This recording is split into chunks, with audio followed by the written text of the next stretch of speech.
Hey there, Treasure Hunt fans. Joe Pal Big D back here again with another movie review. And this review is dedicated to a certain viewer who has requested a couple times that I review this movie. So today we're reviewing In the Mouth of Madness, and this just so happens to be the Scream Factory edition. I actually have the regular edition of it too, but I want to go ahead and do the Scream Factory edition. This edition is awesome. I mean, look at the cover. God, I love how Scream Factory does their covers. I mean, look at this cover. Look at it's just amazing. And then here's the back too. Just beautiful. There's so many extras on this thing. There's a new 4K scan of the original film elements, new commentaries, a couple new documentaries, new interviews with the cast and crew, just all kinds of stuff. I mean, Scream Factory always does an amazing job when it comes to their stuff, and this is no exception. I mean, they did an amazing job. There's this cover, and then I always put the alternate cover on, so that's the original cover that came on the VHS, DVD, and Blu-ray. And here's the see, even the alternate back looks at it. And here's the it's just, I love how they do this. They always do some really cool stuff with this. So essentially what this movie is about is this is about a writer. His name is Sutter Kane, and he writes these horror novels, and his latest novel is about ready to come out, and he goes missing. So Charlton Heston, who plays the publisher, hires Sam Neill here to go out and basically find him. But as the book starts to sell, because they want to do a publicity tour, and he's nowhere around. People are starting to buy the book, and he's nowhere to be found. So that's why they hire him to go find him. Because hey, we need you. You need to come in and publicize your book that you just wrote. So he embarks on this adventure to try to find him. And there's spoilers throughout this. I'm warning you right now. I'm going to spoil this movie. This movie's been out. When did it come out? I want to say late 90s. 95. So this movie's over 20 years old. So if you haven't seen it by now, I am sorry, but I'm going to spoil this thing for you. So he ends up going to this town. The town is in the book, but it doesn't really exist, but it's in the book. So he ends up in this town with this other lady, and they're trying to figure out what's going on. And throughout the whole movie, you're not really sure what's reality and what's not throughout this movie. And so essentially the whole movie is about this character, Sam Neill, trying to find this Sutter Kane, who's played by Jürgen Prochnow. He was in Seventh Sign. He was in was it Youth? No, not that movie. He was in Das Boot. And he's a great actor. He's a really good actor. So it's all about him trying to find this guy. And so he ends up in this town that doesn't really exist. It does. He keeps seeing all these weird, strange things going on and stuff from the books coming to life. And there's all this random stuff starting to happen. So throughout the movie, you're thinking this guy's going crazy.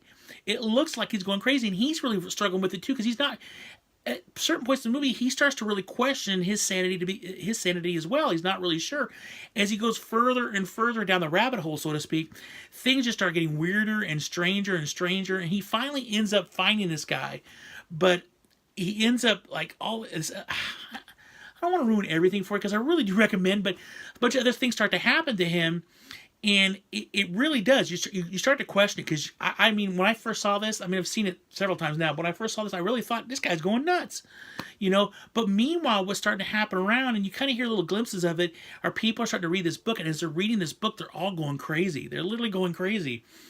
And so this progresses throughout the film, and what I love about this movie is it's really well shot to begin with. I mean, it's really well shot. It's really well done.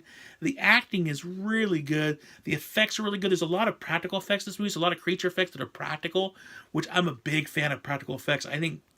I really wish a lot of times they wouldn't do digital effects, because I think a lot of times it just feels more real when it's a practical effect versus a digital effect. You can still see.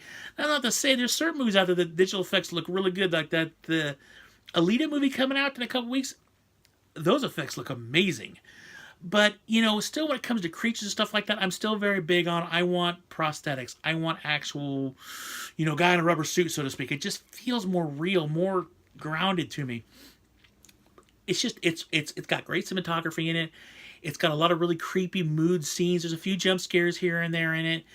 But what I love so much about this, and my favorite thing, one of the reasons why it's one of my favorite horror movies, it's also my wife's favorite horror movie. She loves this movie. Beyond this and Shocker, like her two favorite. What I love so much about this movie is, as towards the end of the movie, he ends up in an insane asylum. They've got him locked in. He's writing all this stuff over the walls, and you think he's completely gone. He's just off the reservation. He's nuts. That's it, game over. And then all this commotion happens outside, and because what's happening is while he's locked up inside, everybody else is reading this book, and watching the movie that the book they made a movie based on it. Everybody's watching it, everybody's going crazy. So then the whole world ends up being crazy, and he ends up being the only one that's not, which I love. The movie ends. He gets out of this asylum and he's walking out of the asylum. There's blood everywhere. There's death, destruction everywhere because everybody's gone crazy. And he ends up in a movie theater, and he sits down in the movie theater. He's watching this exact movie, the stuff that he just went through on the big screen, and he's just laughing, and is hysterically laughing at the other movie. I love that ending. I think it's so awesome because the whole movie himself, he's not quite sure if he's lost or not, and you're not quite sure if he's lost or not. At the end of the movie, reality-wise, he's probably the only sane one left. Everybody else has gone off the reservation. I love that ending. I think it's so amazing. Now, I know, I'll be the first one to say, I'm sure other people interpret other ways. This is just the way that I interpret this. This is the way I look at it, the way I watch it, because even though I think even my wife has a little bit of interpretation of it, but that's how I see it. I see it as this whole journey of a man who goes on a mission to find this guy, and what he perceived to be just another run-of-the-mill, I'm going out there, another run-of-the-mill thing where he goes out there and just finds the guy because he does this stuff all the time. And as he's going down, and he starts seeing weird stuff that's to happen to him, he really thinks he's losing it. And at the end, I truly believe he's the only sane one left. And I love the ending scene. He's just sitting there, just cracking up laughing and watching everything that just went down. And it's a great ending to the movie because I love endings like that. I love endings where it's not all tied up in a neat little bow and then you're done. This movie does not have a little tied up in a neat little bow and you're done. Everything goes to garbage by the end of the movie. And I love that. I love movies where it's not what you expect, and that's what you get with this movie. Now, I can say I have watched this transfer. Scream Factory did an amazing job in this transfer. I don't think this movie's ever looked that good. I really liked it.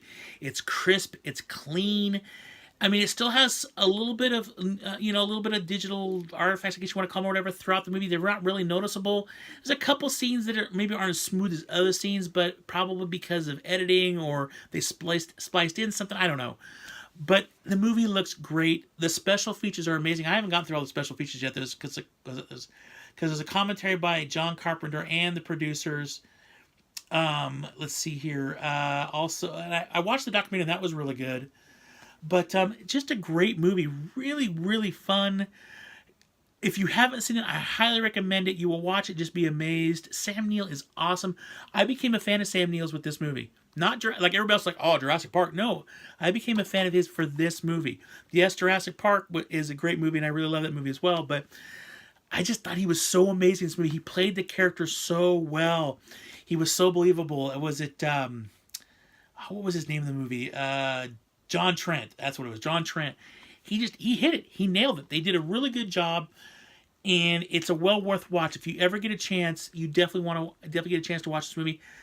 I think it might be one of the streaming services right now. I could be wrong about that. I didn't get a chance to look before I did this review. But if you get a chance, even if it's a remote chance, I highly recommend you watch this movie. You will definitely like this movie. This is a good movie, not just a good movie, but a really good horror movie from beginning to end. It always keeps you guessing, because there's a few little plot twists here and there. I didn't spoil everything. There's a few little things here and there. You go, what? So definitely check it out. In the Mouth of Madness. So that is it for my review. Hopefully you did enjoy it. Make me some more suggestions. Are there any other movies you'd be interested in me reviewing out there? Actually, one that I didn't do is give you my my red vine. So one being the worst, only one red vine being the worst, and 10 being the best. This is a solid 9 for me. A solid 9. I really like this movie. I really like this movie a lot. My only quibble is a couple times in the movie it slows down a little bit. It might have been, maybe it edited a little bit tighter otherwise, but I mean, that's such a minor thing that you really don't notice. Otherwise, it's a great movie. So thank you for all watching this video. I really do appreciate it. Leave me some comments down below. Have you seen this movie? Did you like it or did you not like it? I mean, John Carpenter movies aren't for everybody. They are for me. I love John Carpenter movies. I mean, I have them all. I got them all on Blu-ray. I think John Carpenter is one of the best horror directors that is out there. I really would love someday to meet the guy, because I'd just be like, I'd bow down and say I'm not worthy, because he's done so much. I mean, Halloween's my all-time favorite horror movie of all time. Who directed that one? So, The Thing, you think about the movies this guy has done, it's just like, it's a good one after a good one after a good one after. He just does great stuff, and this movie here is right with all the rest of them. So thank you all for watching this video. Click the like button if you enjoyed the video. Click the subscribe button if you want to see more videos by me. Click that little bell button and they'll let you know. YouTube will eventually let you know when I put a new video up. Thank you guys all for watching this. Leave me some comments down below. Please share this video out there if you get a chance. Everybody take care. Always remember to keep hunting, because you know what? You just never know what you're going to find. And as always, live long and prosper.